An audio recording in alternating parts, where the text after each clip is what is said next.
Smoothness. Smoothness जो है, it is a very important classroom management strategy. Smoothness से हमारी क्या मुराद है? Smoothness का मतलब ये है कि जो टीचर है वो अपनी क्लासरूम में जब लेसन कंडक्ट कर रहा है तो उस लेसन का एक रब्त है, और वो जो रब्त है उसको मेंटेन करना बहुत जरूरी है. इसका मतलब ये है कि लेसन जो है उसमें इंटरप्शंस ना हो. The lesson should have a smooth flow. जितना स्मूथ फ्लोइंग लेसन होगा उतनी ही कम क्लासरूम मैनेजमेंट प्रॉब्लम्स जो हैं वो होंगी. जो स्मूथनेस है उसका ये मतलब है कि जो क्लासरूम डाइग्रेशंस हैं वो कम से कम हों. अब उसके लिए टीचर को ज़हनी तौर पर बिल्कुल तैयार होना चाहिए. हम जो हैं वो डाइग्रेशंस किन को कहते हैं? फॉर एग्जाम्पल, जो टीचर है she should not be digressed by an unplanned event. Unplanned event से क्या मुराद है? अनप्लैन्ड इवेंट का मतलब ये है कि अगर लेसन जारी है और इसके दौरान कोई ऐसी हैपनिंग हो जाती है जिसमें लेसन को स्टॉप करना पड़ जाता है, या स्टूडेंट्स को किसी काम के लिए प्लेग्राउंड में या किसी से मिलने के लिए बुलवा लिया जाता है, so that can digress the lesson. But the teacher should consider it as being part of school proceedings, and she should not show any kind of digression in her own lesson. तो teacher के लिए students को ये बताना बेहद जरूरी है कि may be this is part of a classroom routine, और ये आप कर हम दोबारा लेसन के ऊपर आ जाएंगे. लेसन को वहां पर स्टॉप ना करें, या स्टूडेंट्स के बाहर जाने से पहले इतना हिस्सा आप करवा जाएं कि उतना हिस्सा जो है वो स्टूडेंट्स अच्छी तरह से समझ लें. So be prepared to face certain digressions and then to handle them accordingly. तो एक जो डाइग्रेशन है वो कोई अनप्लैन्ड इवेंट हो सकता है. इसके अलावा जो डाइग्रेशन है वो ये हो सकता है कि स्टूडेंट्स को इंटरप्ट कर दिया जाए. तो इसके लिए ये जरूरी है कि आप कोशिश करें कि जो स्टूडेंट्स हैं उनको कम से कम इंटरप्ट किया जाए.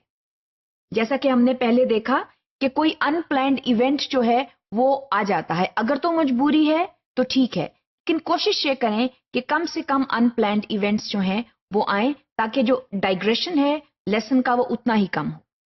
लेकिन अगर हो भी जाता है, so please handle it very carefully and skilfully. That is the skill of the teacher, and that can only happen once a teacher stays alert to handle such digressions in the classroom. तो इसके अलावा ये भी जरूरी है कि आप जो एक्टिविटी है, कोई भी आप एक्टिविटी कर रहे हैं, do not leave it in mid stream.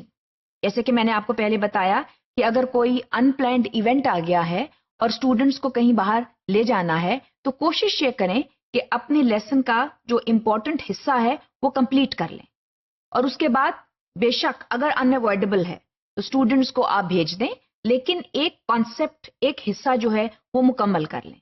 लेकिन कोशिश ये करें कि आप स्टूडेंट्स को मिड स्ट्रीम डिस्टर्ब ना करें, because if you disturb the students mid stream because something has happened that requires their presence outside the classroom, or some other teacher has come to say something or to explain something, try to avoid these things. But if they happen, please handle them very carefully. Do not let the students know that you will digress or have digressed and now can show signs of confusion and nervousness. ये आपको बिल्कुल students को नहीं पता लगने देना चाहिए. इसके अलावा timing is very important. Timing of the teacher is extremely important. आप जब कोई लेसन बना रहे हैं तो इस चीज की गुंजाइश उसमें रखें कि वो 5 या 10 मिनट ऊपर नीचे हो सकता है. तो फिर उसमें आपने क्या करना है? पहली बात तो ये है कि you should be a very good time manager in the classroom. That is a very important classroom strategy to have. लेकिन आप इस चीज को भी सामने रखें कि कोई भी लेसन जो है वो जरूरी नहीं है कि वो 35 मिनट में खत्म हो. तो फिर आपको क्या करना है? आप जो है वो सेफली लेसन को कहाँ खत्म करना चाहेंगे, और अगर 5 मिनट ऊपर भी हो गए हैं तो आपने फिर क्या करना है? So this is a very important thing to have. एक और बात ये है, never show confusion in the classroom. Always stay confident. اور اس کے بعد stay with the logical organisation of the lesson. Do not hop around in the lesson. اور یہ تبھی ممکن ہے کہ آپ کو پتا ہو کہ آپ کیا پڑھا رہے ہیں.